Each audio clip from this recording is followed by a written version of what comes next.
छत्रपती शिवाजी महाराजांनी 6 जून 1674ला रायगडावर राज्याभिषेक केला आणि त्या राज्याभिषेकाच्या दिवशी त्यांनी सांगितलं की माझं राज्य केवढं असेल तर त्यांचे बंधू व्यंकोजी राजे हे कुठं होते? तंजावर. आणि त्यांना औरंगजेबाचं राज्य कुठपर्यंत? तर पेशावर पर्यंत.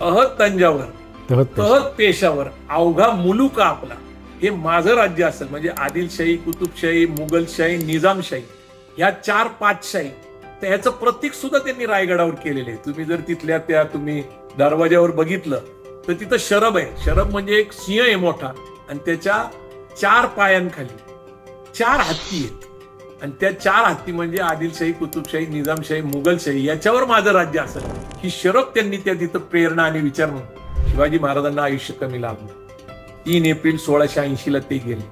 ते स्वप्न पुढं चालवण्यासाठी संभाजी महाराज लढले. त्यांनाही आयुष्य कमी लाभलं. शाहू महाराजांनी मात्र त्या काळामध्ये आटके पार झेंडे लावले.